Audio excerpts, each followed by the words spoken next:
ගෞරවනීය ආරාධනා අමුත්තනි. ඓතිහාසික මැතිවරණ ශ්‍රී ලාංකික ජනතාව සියවස් ගණනක් දුටු සිහිනයක් වෙනුවෙන් තීන්දුවක් ගත් බව මම ඔබට සිහිපත් කරනවා. එයින් බිහි ව්‍යවස්ථාදායක විවිධත්වයකින් සහ විචිත්‍රත්වයකින් යුක්ත වුණා.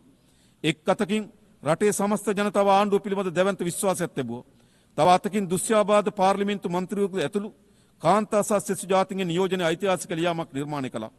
පාර්ලිමේන්තුව තුළ පෙන්눔 කරන මෙම විවිධත්වය ශ්‍රී ලංකාවේ පාලන තන්ත්‍රය තුළ ජනමාර්ගික විවිධත්වය සහතික කරනවා වගේම සියලු පුරවැසියන්ට සමාන අයිතිවාසිකම් සහ අවස්ථාවන් ලබා දීම සඳහා අප තුළ ඇති කැපවීම නැවත බලගන්නු ලබනවා. ඒ වගේම මහජන නියෝජනයන් යනු මහජනතාව වෙනුවෙන් සේවය කරන්නන් මිස අනිසි වරප්‍රසාද ලබන්නන් නොවන බව අපි ආදර්ශයක් ලබා දී තිබෙනවා. ජනතා නියෝජිතයන්ගේ වගකීම් වියුත්තේ රට හා ජනතාව සංවර්ධනය කිරීම මිස පෞද්ගලිකව තමන් සංවර්ධනය වීම නොවන බව අප විශ්වාස කරනවා.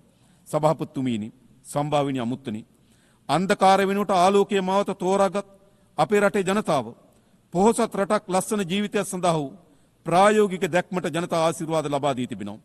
මෙම ඓතිහාසික ජයග්‍රහණය මල්පල ගැන්වීම සඳහා දූෂණයෙන් තොර සදාචාරාත්මක පාලනය, දුප්පත්කම තුරන් කිරීම, ඩිජිටල් කරණය සහ පිරිසුදු රටක් යන ප්‍රධාන අංශකරේ අපේ අවධානය යොමු කර තිබෙනවා.